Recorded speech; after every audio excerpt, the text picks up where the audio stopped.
Okay, we are live. So, hello everyone. مرحبا جميعا. I will talk in both language, Arabic and English, for everyone live. مرحبا جميعا. إن شاء الله تكون أموركم تمام. أنا عبادة نحوي, the SCOME Regional Assistant for the EMR. I'm Obada Nahawi, the SCOME Regional Assistant for the EMR. So today we will speak about like basics of teaching and learning, and I hope this will be very concrete, very helpful, and also in short period of time, just to give you an insight about the topic. So let's start. I'm going to share with you.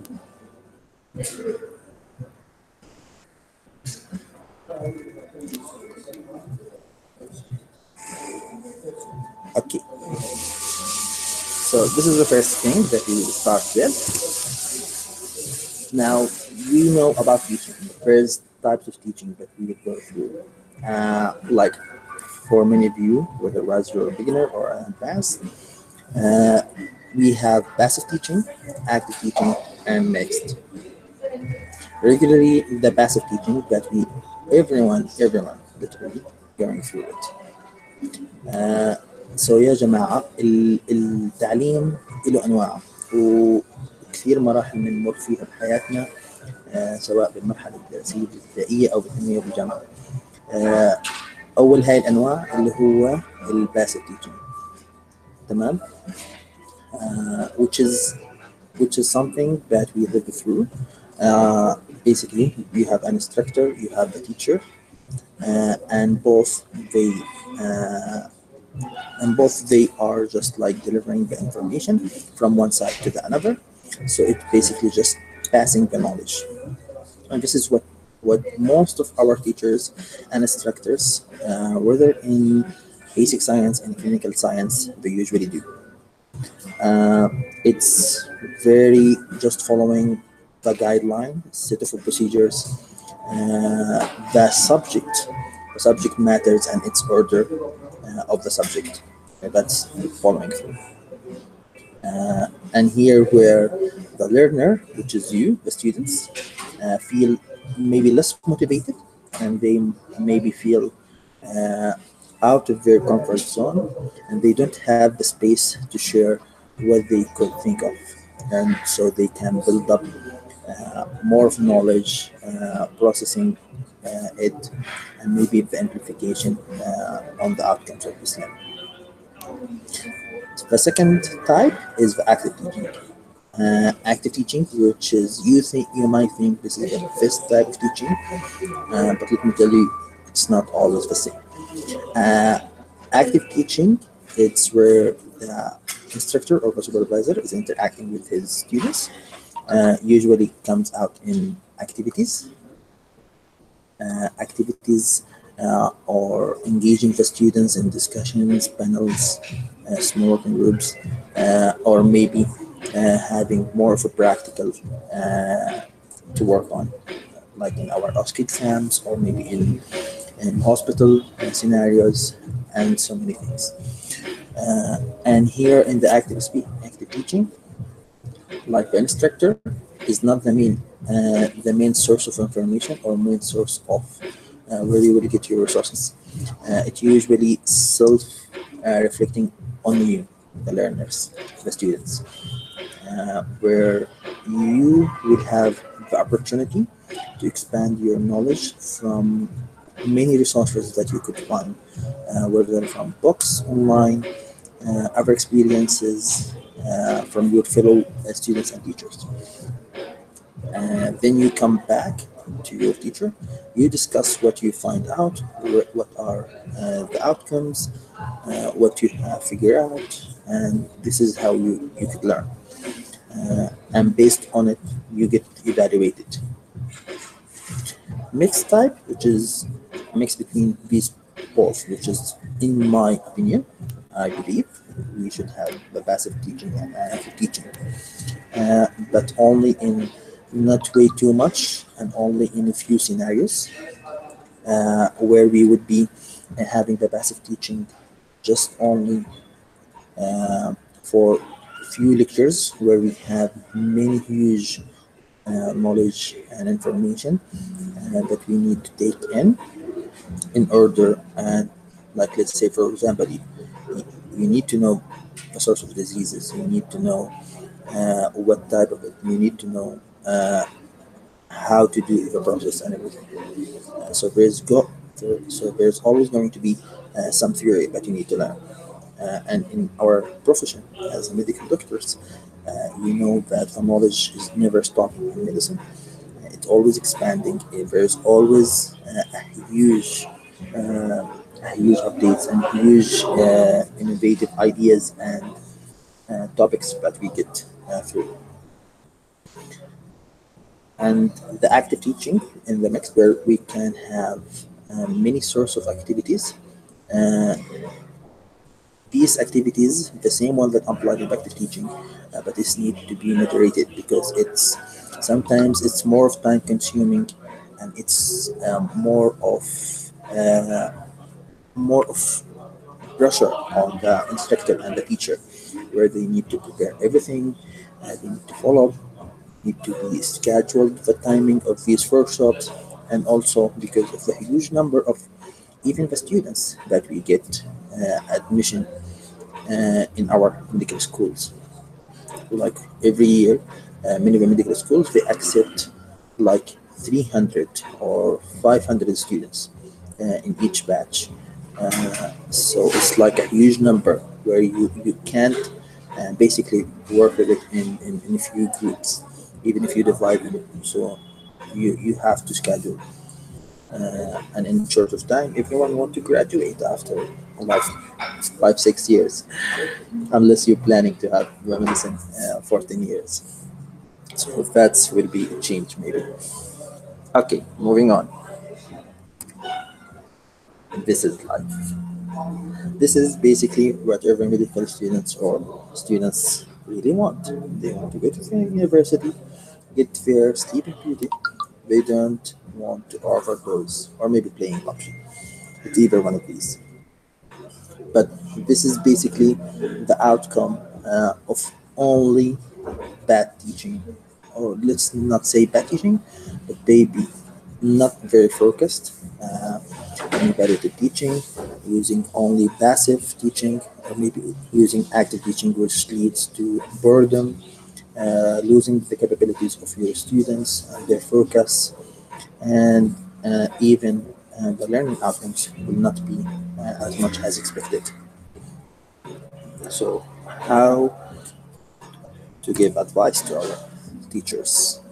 Only through the rule of being be fair to students. Uh, how do we say be fair to students, and what does it stands for? Fair means feedback, activity, individualization, individualization, yes, and relevance. So feedback is a two-way of communication, between teachers. We have students. So these two elements of the process of learning always there, where you will communicate. The teacher will give feedback to the students, like good concrete feedbacks, what to comment on, uh, like where they have fallen, what should be learning, and what they are expecting of them out of this activity or out of this course and subject. So always teachers give feedback. Always they're going to see finding better results in the future. Activity. Activity, we speak about it. When someone is having only passive teaching, of course they are not fully into engaging members, engaging the students. So it's good to have passive teaching, but along with activities, engaging the students in conversations, discussions, having a few little time to express their questions, ideas. Because how many of the times that you take the subject, you hear it as your teachers from your instructor or teacher notes to the student notes, and that's it. You memorize it, you go to the exam, and you have it by yourself. So this is not the usual type of engagement or activity. But rather than taking the notes from your notebook to the minds of your students, you might instruct or maybe coordinate a few activities to let them figure out uh, what the purpose of certain knowledge or a disease or a practice or a skill or anything. Um, like meaningful activities that could contribute to the learning process and make it more easier of understanding and also more expanding of many of the sides. Like you might get to hear many opinions from your fellow students. Individualization, which is the third one, is being just relate the knowledge that you're teaching your students according to their learning needs, because you are going to have many of the individual students that they have different personal capabilities, different learning outcomes, different uh, dif- different learning outcomes, different learning styles, and also processing of the knowledge. So you have to consider those, especially with large group of people. So always mix it up. It gets the best out of the students and their knowledge. And last and not least, being relevance. Relevance, it's making the learning more relevant to their career objectives. Like, don't add more of knowledge or more of stories, but don't contribute to what you are explaining. Like, they will get many of the life lessons, they will get many of other learning skills in other subjects or in other time. But in your subject, it will be the only time that they they will know more about it. Like don't mix careers like medicine with nursing or with anything. They want to know about their own these differences. Okay. If you have any questions, don't feel engaged by dropping your questions in the chat. I will answer those in the last.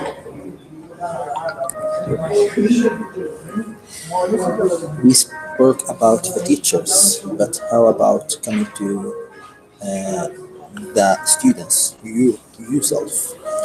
Uh, the students have different styles. Okay, I might many of you know this cone by now, which is known as the Dale cone of learning. The cone of learning. It starts at the very beginning of the pyramid in the top, where most of the students in their first year they get into this experience. They find lots of knowledge to study. It's very different. So they tend to read and hear things and see things. Read, hear, and see. All these can be done in lecture, which is basically when they come to teacher to the hall. You start the lecture. You read it from the slides. You hear what he's saying. You see maybe a few pictures, few infographics sometimes. But all these things will not help you engaging. As we as you can see on the side, this is all passive teaching, which is you're just accepting the knowledge. You don't contribute to the idea. You don't contribute to what he's saying, or you don't interfere with questions or ask for anything. So everything that you done, basically, you will see you were here. All you will do, usually you will forget. So I can guarantee to you, after this learning of the styles, you will only remember it for a few of the times. This is only works for short terms exams. For example, if you're having a course for 1 week or 2 weeks, you can memorize it and your exam is in the end of this 1 week or 2 week. But we actually like more into is by developing your learning styles. No matter what the subject, will work. You will always find the resources. You will always find the way uh, by moving from passive to active, by watching movies, watching demonstrations and animations, getting participating in discussion, like whether with your peers, with your mates and students in the school yard or the square, in all these places. Maybe sometimes even explaining the subject, like giving a talk or speech, like on the simple thing. If you have a topic and you are assigned to do, for example, a seminar or um, a type of workshops or sessions about it, uh, you would feel that you are studying to explain things. So you would expand your knowledge and beyond just only memorizing what been written or what been said in these resources, books or elsewhere. So basically, you are just moving on to understand the concept, to understand the connection, to see through this subject, what does it matter to our life, to our career, and where I'm going to see it, where I'm going to practice it, and how it's really affecting our practice and the community. So you are trying to go broader when you are giving the speech or the talk, and this is perfect for active learning. You might have also doing the practice, maybe doing many of the simulations, doing the real work, attending the hospital rotations. Uh, not every, you might like apply everything that you learn in the future, and that's where come our instructor, our teacher, to give us the opportunity. Like we can't apply everything on our own. So here a shout out to the teachers. Maybe if there's a certain subject that's really important, and you find the students are more keen on practicing it or doing it, you can basically arrange on a few head of rotations.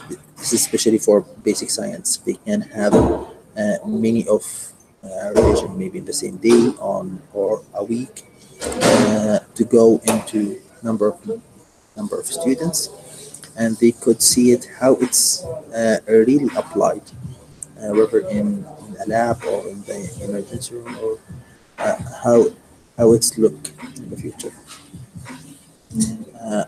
And I guarantee you, if you moved up from all these three basic reading, hearing, seeing to to the base of this pyramid, you are going to get the most and the use of your studying. Uh, like you will get full understanding. You will feel the exams much easier, the lot of the subjects, and all this knowledge. But to be one more hint, don't be like, let's say, disappointed or not willing to continue, because, as I said before, medicine is really expanding knowledge. You will always finding more medical knowledge, more resources, more informations, and even introducing a new subject, like for example genetics or telemedicine or biotechnologies, like many other of these. And this is like adding pressure on the students and also the instructors and the teachers, because now they need to fit like many of these informations into the curriculum. So don't be feel limited to what we do. Okay. Now for any questions, if you have any questions, this was really short. I just explained only like on a few of the topic, uh, and I'm really looking forward to answer your questions if you have one.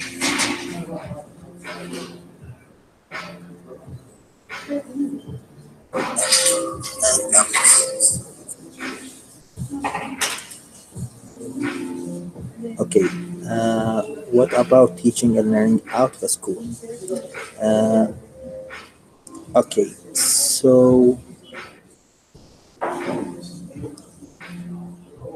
okay.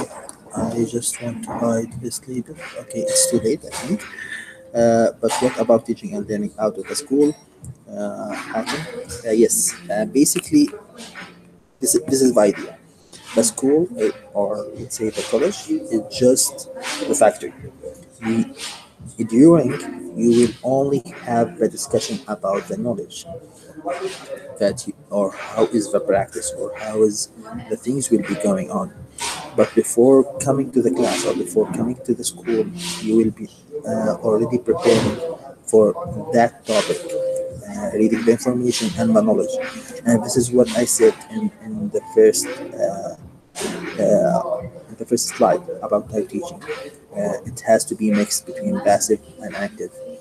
And most of the times, active teaching more student centered and more keen on you, on the students. So you will take the knowledge before the school or before coming to the lecture or the class about that subject. You will come to the school. Uh, you will have discussions to figure out where things you didn't get, how is it amplified, how is the practice, how is it career opening future. Then after the school, you will leave out and revise those few knowledges and connect like a common pathway. So this is basically teaching learning after school. Uh, Learning, as I said, learning styles is very different by people and person.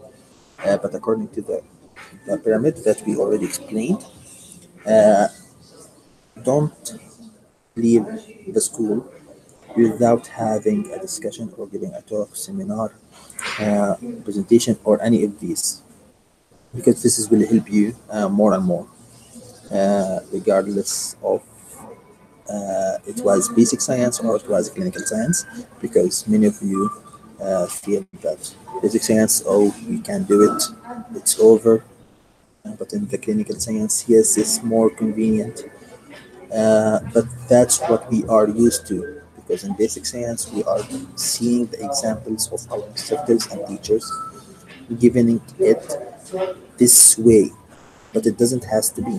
We always can change that, and we always can leave our remark or our fingerprints. Okay. Uh, One more thing. We have questions from Ahmed Tariq. Okay, Ahmed, about explaining individualization. Okay, so for individualization, it's something for the individual from its name. Okay, uh, here the teacher or the instructor needs to take every individual on his own, uh, because many of the individuals have different capabilities, different learning. They might focus on the pictures or on the slides. Some other tend to take notes. Other people tend to have more um, more keen on discussion or asking questions, like question and answer. This way they remember things. So it's not really something taken in consideration in our universities or in our school. آم، يعني بالعربي، هي بس انه انت الكلتشر بتاعتنا، تمام، للمحاضرين، تمام، او الدكاتره بتاعنا، مش عم باخده بانه ممكن في ناس مثلا تكون موتيفيتد يعني لهذا التوبيك، تمام، او متحمسه تعطي هذا التوبيك، او انه يعطيهم شويه انسبيريشن يعني امل بشو الكارير المتاح، او شو الليرنينج جولز، يعني يا اخوان احنا حنتعلم كده وكده وكده. ودي الريزلت اللي احنا متوقعينها. مرات الدكاترة لما يوضحوا ليش الهدف من السبجكت تمام أو من الموضوع، بيعطينا شوية حماس، بصير يحببك إن أنت حابب الجد اللي حاليا إنك أنت تدرسه أو تعرف عنه أكثر بهذا الكورس. بس لو ما حكى لك شو الفائدة من هذا السبجكت، مثلا شو فائدة إني أدرس أنا هيلث بوليسي أو أدرس ايكونومكس أو أدرس عن الكوميونتي ميديسين، عرفت كيف؟ فهاي شوية limitations. مرات حتى المكان اللي بندرس فيه، في كثير مثلا من الطلبة خلص عيال فات القاعة على المدرج ما بفهمش شيء، خلص بتقفل معه. فمرات مثلا ممكن هو بحب مثلا بغرفة أصغر بإنارة معينة. في بعض الطلبة مثلا ما بحبوش يقعدوا بالخلف بس هم مضطرين لأنه ما فيش مجال، بحبوا يقعدوا قدام. فكل هاي individualization اللي احنا بنعني فيها، دي مش لينا، دي للدكاترة، للتيتشرز والانستراكتورز او لكم في المستقبل ان كنتوا كمان صرتوا دكاترة او اعطيتوا تريننج سيشنز او اعطيتوا فدايما تاخدوها بعين الاعتبار. وكده بس. I hope you get the idea. Yes. Okay. Any questions?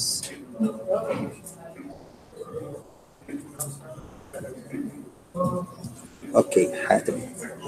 Recap. Okay. I'm going to recap on the base. The base is basically being active. What do we mean by being active? Which is not taking the notes of your instructor into your mind, just to fill it up. Like this is not the way. By being more participating in discussions. How many of the times that a teacher might randomly ask an open question and he says, what do you think of this subject? Or if you find a case with TB, tuberculosis, for a 50-year-old female patient coming from area B, how do you feel we should approach it, or how do you feel? So this is how we open discussions, and giving a talk, which is basically happens in most of our years by giving lectures or seminars, basically. So this is your chance to show the instructor and to show your student, to show your colleagues and peers that you're capable of giving this subject or this topic in more meaningful, engaging way, more captivating and more learning fun. Because this is all we want. We are not looking for too much knowledge, or we are not looking for copy-paste people. We are not a factory. We are not a copy machine. We want everyone and every individual getting the full understanding of himself, his own thoughts. And the last one in the pyramid, doing a dramatic presentation, simulating the real experience, doing the real thing. I'm not sure what you here are happening, but this is happens in saying and doing in the clinical OSCE, clinical scenarios, simulation case like physical examinations, or maybe when you're giving a scenario, maybe having a few animations, some of the video demonstration drawings, like using your imagination to put yourself in the real situation, and sometimes by living the real situation yourself. If you went to the hospital, if you went to the clinic, if you went to the practice and real practice, you see the doctors how they manage, maybe with the trauma, maybe with doing needles, aspirations, maybe with surgeries, and how they interact, like living the moment. This is at the top base of the problem, at the base of pyramid, because no one will forget something he touched, he feel, he experienced, because you will feel either too much in the situation where you will assess your own skills and you will assess your own capabilities. In that moment only, you will feel, yes, I have a great knowledge, or I have the skills that get me to do this, or I still need more of a practice. So that's basically how the base of the pyramid works. Any further questions?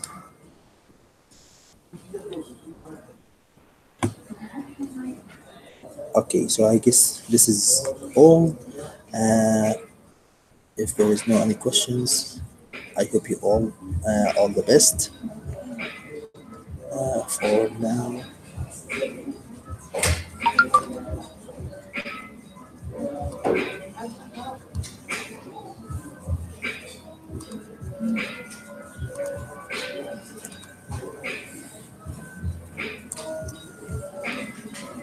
Okay, شكرا جميعا. I hope you get used of this uh, topic and this webinar. And thank you, IFMSA-Egypt. Thank you to the SCOME team, Dina Hassanin, and the national team for publication and everyone. And hope to see you everyone. نشوفكم يا جماعة. شكرا.